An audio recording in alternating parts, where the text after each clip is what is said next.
সাথে সাথে আমার রাসূল বলে দিয়েছেন ইকরা বিসমি রাব্বিকাল্লাযী খালাক খালাকাল ইনসানা মিন আলাক ইকরা ওয়া রাব্বুকাল আকরাম আল্লাযী আল্লামা বিল কলম আল্লামাল ইনসানা মা লাম ইয়ালাম। আল্লাহু আকবার।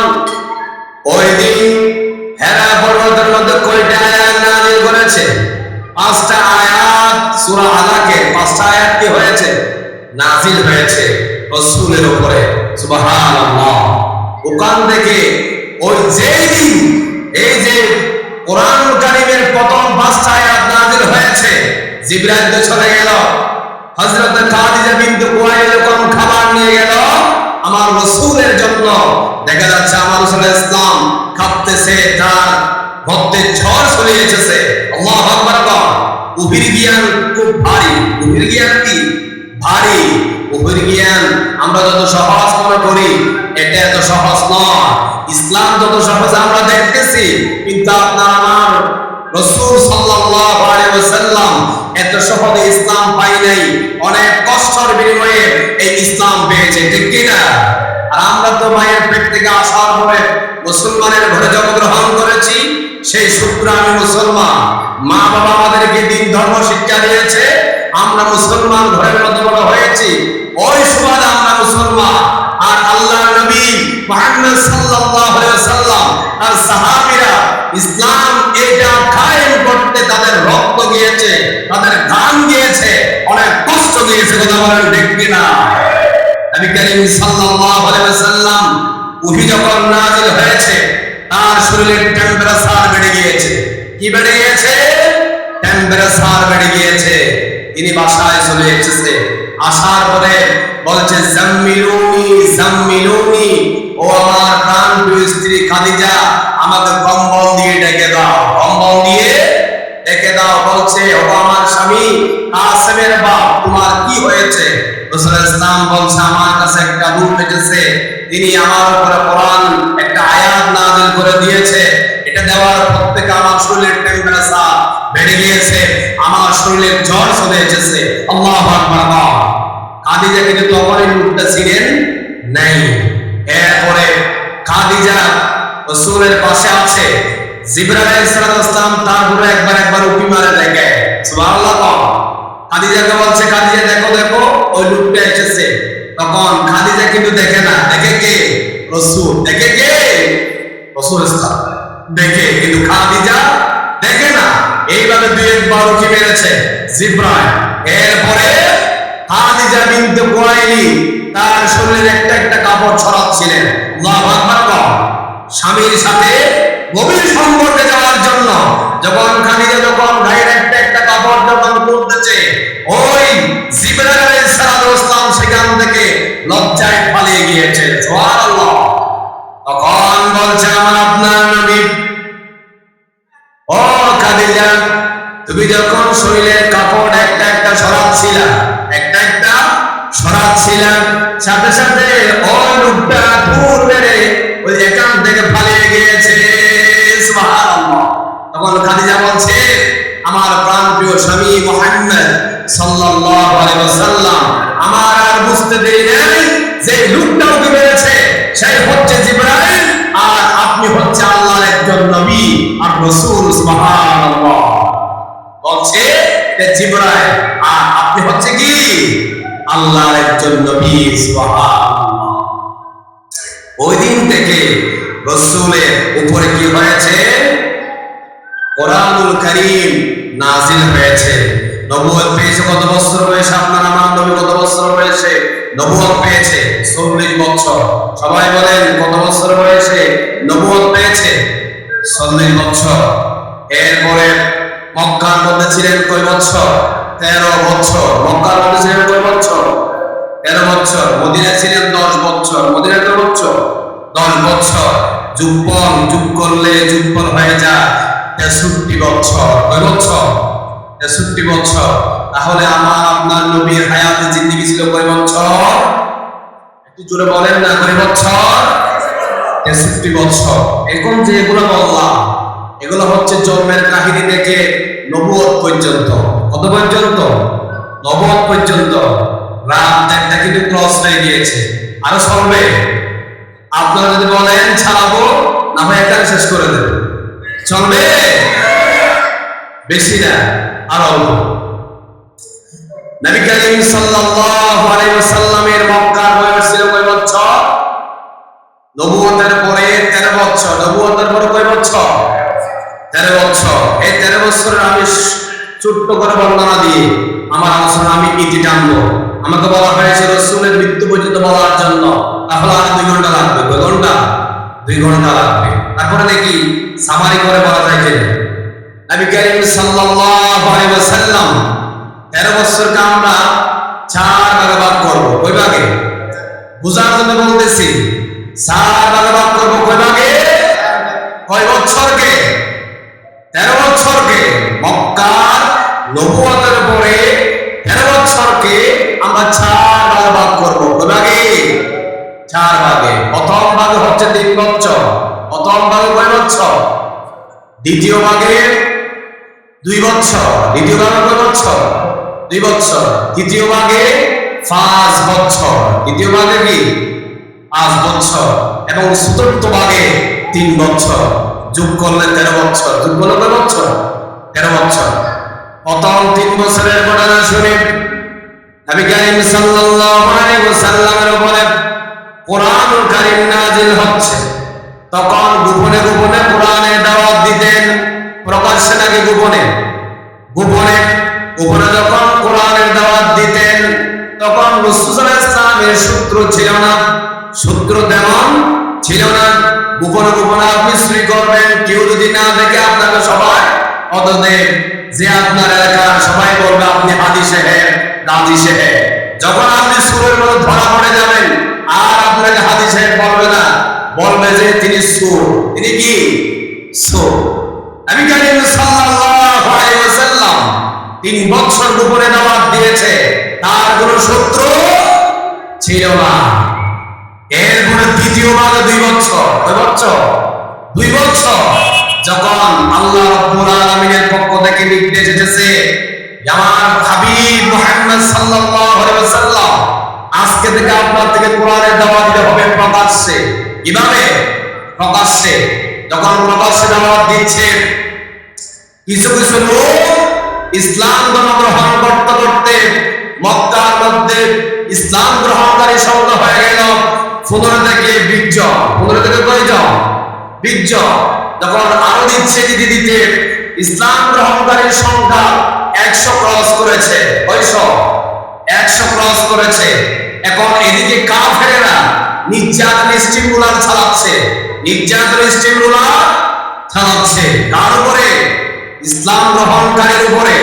আমি যে একটু আগে বলেছি, আমরা তো ইসলাম পেয়েছি মায়ের পেট থেকে বের হওয়ার পরে ইসলাম পেয়েছি, কিন্তু রাসূল ইসলামের যুগে তারা ইসলাম এমনি এমনি পায় নাই। অনেক মায়ের খেয়েছেন, অনেক কষ্ট করেছেন, অনেক মানুষের কাছে তারা মন্দ কথা শুনেছেন। এটার উপরে তারা অটল অবিচল ছিলেন। কথা বলে ঠিক কিনা? নবী করিম সাল্লাল্লাহু আলাইহি ওয়াসাল্লাম যখন কোরআনের দাওয়াত দিচ্ছেন, ইসলাম ধর্ম গ্রহণ করতে করতে 100 ক্রস হয়েছে। কত ক্রস হয়েছে? 100 ক্রস হয়েছে। নবী করিম সাল্লাল্লাহু আলাইহি ওয়াসাল্লামের সাহাবীদের উপরে মক্কার যারা কাফের নেতা ছিল সবাই নির্যাতনের স্টিম রুলার চালাচ্ছে, নির্যাতন স্টিম রুলার চালাচ্ছে। তারা নির্যাতন সহ্য করতে না পেরে রাসূলের কাছে এসে বলল, ইয়া রাসূলুল্লাহ, ইয়া হাবিবাল্লাহ, আমরা এই মক্কার মধ্যে থাকতে চাই না, আর নির্যাতন সহ্য করতে পারতেছি না। ইয়া রাসূলুল্লাহ, আপনি যদি অনুমতি দেন আমরা এই মক্কা থেকে এবার হিজরত করতে চাই। আল্লাহু আকবার। রাসূল ইসলাম বলছে, তাহলে তোমরা হিজরত করো, আমি যেখানে বলি সেখানে যাবা। আমি আশা করি তোমাদের উপরে ওই রাষ্ট্রের লোকগুলো তোমাদের উপরে জুলুম করবে না। সুবহানাল্লাহ। তোমরা আবিসিনিয়ায় হিজরত করো। কোথায় হিজরত করো? আবিসিনিয়ায় হিজরত করো। আবিসিনিয়া হিজরত করবা ওই রাষ্ট্রে যিনি রাষ্ট্রপ্রধান তার নাম হচ্ছে নাজ্জাশী। তার নাম কি? নাজ্জাশী। আমার বিশ্বাস নাজ্জাশী তোমাদের উপর বিচার করবে না, কারণ রাসূলের কথা মতো ওই আবিসিনিয়ার মধ্যে হিজরত করেছে। আর তখনকার সময় মক্কার মধ্যে লোক সংখ্যা ছিল কম। লোক সংখ্যা কি ছিল? কম ছিল। এখানে যে 100-200-500 লোক আছে, এটা কথার কথা সাপোজ এখান থেকে যদি এই সমাজ থেকে যদি 300 বা 200 লোক অন্য রাষ্ট্রের মধ্যে যদি ভ্রমণ করে চলে যায়, তাহলে এই জায়গাটা লোকশূন্য হবে কিনা? লোকশূন্য হবে কিনা? হবে। যারা কাফের, একই সমাজ মুসলমান কাফের চলাফেরা করতো, যখন কিছু হিজরত করে ফেলেছে, ওই লোকের কাছে একটা কথা বলা মনে হচ্ছে, অমুক লোক কোথায়, অমুক লোক কোথায়। তার দোকানের মধ্যে বসেছে, সবাই একসাথে চা খেয়েছি, সবাই আড্ডা দিয়েছি, অমুককে দেখা যাচ্ছে না, আমার তার জন্য ফরাম করতেছে। এরকম হয় কিনা? এইরকম হয় কিনা? হয়। যখন 101 জন লোক হিজরত করেছে, এখন এদের মধ্যে একটা কথা বলা মনে হচ্ছে, এতগুলা লোক কোথায় চলে গিয়েছে, আমাদের তো তাদের জন্য কোরআন পড়তেছে। কি পড়তেছে? কোরআন পড়তেছে। তারা বড় বড় লিডারদেরকে খবর জানানো হলো, তারা হিজরত করে এখান থেকে আবিসিনিয়ায় চলে গিয়েছে। কোথায়? আবিসিনিয়ায় চলে গিয়েছে। এবার তাৎক্ষণিকভাবে কাফের নেতারা দারুন নদওয়ার মধ্যে বৈঠকে বসলো। কোথায় বসলো? কাফেরদের একটা পার্লামেন্ট ছিল, সেটার নাম হচ্ছে দারুন নদওয়া। দারুন নদওয়া, সেখানে বসেছে। বসার পরে সবাই সেখানে আলাপ আলোচনা করতেছে, ওই 101 জন লোককে কিভাবে আবারও মক্কায় ফিরিয়ে আনা যায়, ফিরে আনা যায়।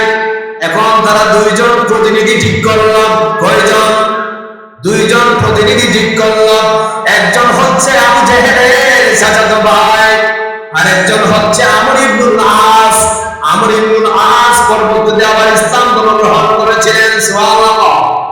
2 জন প্রতিনিধি ঠিক করেছে, বলেছে তোমরা এই মোটা অঙ্কের হাদিয়াগুলো নিয়ে যাও। কোথায়? আবিসিনিয়া। কোথায়? আবিসিনিয়ায় 101 জন লোককে ফিরিয়ে আনতে হবে, ঘুষ দিয়ে হলো। এই মোটা অঙ্কের হাদিয়াগুলো নিয়ে যাও। মক্কা থেকে তাদেরকে বানানো হচ্ছে। ওই আবিসিনিয়ার মধ্যে যাওয়ার পরে বাদশা নাজ্জাশীর কাছে চলে এলাম। বাদশা নাজ্জাশীকে বলেছে, আপনার রাষ্ট্রের মধ্যে আমাদের মক্কা থেকে 101 জন লোক পালিয়ে এসেছে, তারা তো ভালো মানুষ নয়, রাষ্ট্রদ্রোহীদের কাজ করে, খারাপ লোক। আপনার রাষ্ট্রের মধ্যে যদি যারা থাকে তাদের বিরুদ্ধে আপনি নিরাপত্তা দেন, আপনার রাষ্ট্রটা নষ্ট করে ফেলবেন। নাউজুবিল্লাহ। ওই লোকগুলা কি আসলে ভালো নাকি নষ্ট? ভালো লোক। তারা নির্যাতন করতেছে, সহ্য করতে না পেরে কোথায় চলে গিয়েছে? আবিসিনিয়ায় চলে গিয়েছে, হিজরত করেছে। এবার বাদশা নাজ্জাশী তার রাষ্ট্রের সবাইকে বলেছে, ও 101 জন লোককে তোমরা খোঁজ করে আমার দরবারে হাজির করো। কোথায়? বাদশা নাজ্জাশী দরবারে হাজির করো। তাদেরকে ডেকে নিয়ে আনা হলো। আনার পরে ওই 101 জন লোকের যিনি লিডার ছিলেন, তিনি হচ্ছে জাফর ইবনে আবু তালিব। জাফর ইবনে আবু তালিব। আবু তালিবের সন্তানের নাম হচ্ছে জাফর। তার নাম কি? জাফর। জাফর 101 জন কি দিয়েছে? নেতৃত্ব দিয়েছে, তিনি লিডার ছিলেন। আল্লাহু আকবার। তারা সবাই বাদশা নাজ্জাশীর দরবারে হাজির হয়ে গিয়েছে। হাজির হয়ে যাওয়ার পরে তারা আসার আগে 2 জন লোক তাদের বিরুদ্ধে অনেক বলেছে, অনেক বলেছে। 2 পক্ষ যখন একসাথে হয়, কে আসল সত্য কথা বলতেছে, কে মিথ্যা বলতেছে, তখন প্রমাণিত হয়। ঠিক না? একজনের উপস্থিতি একজন অনেক কথা বলবে, এটা আপনি বিশ্বাস করতে পারবেন না। 2 জন লোক একসাথে করে কথা শুনতে হয় বিচারকের কথা। বলেন ঠিক কিনা? 2 জন লোক যখন একসাথে হয়ে এলাম, সাথে সাথে 2 পক্ষের কথা শুনলাম। জাফর 101 জন লোকের তিনি লিডার ছিলেন, তিনি কথা বলতেছেন 101 জন লোকের প্রতিনিধি হয়ে। জাফর বলতেছে, ও বাদশা নাজ্জাশী, মক্কা থেকে আমরা আসি নাই, আমরা মুহাম্মাদের হাত থেকে কালিমা গ্রহণ করেছি। কালিমা গ্রহণ করার কারণে এই কাফের বাচ্চারা আমাদেরকে দিন না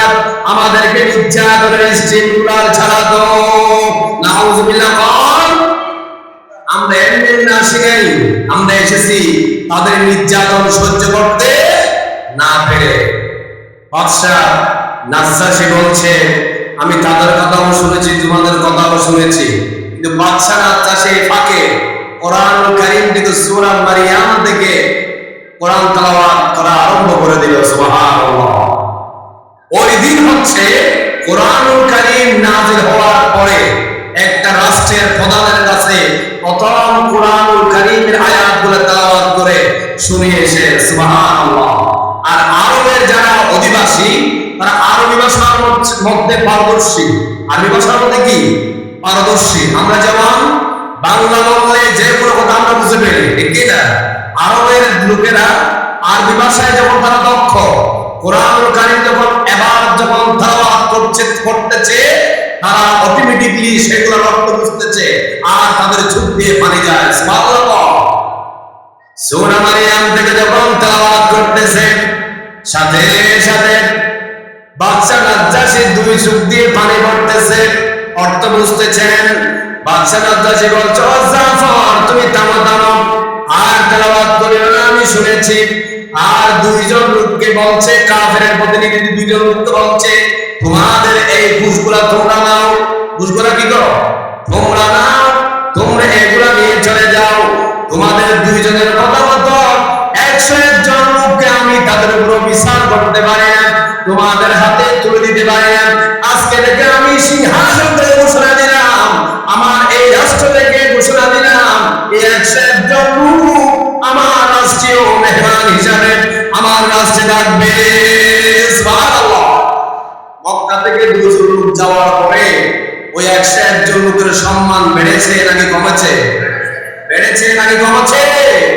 অবশ্যই বেড়ে গিয়েছে।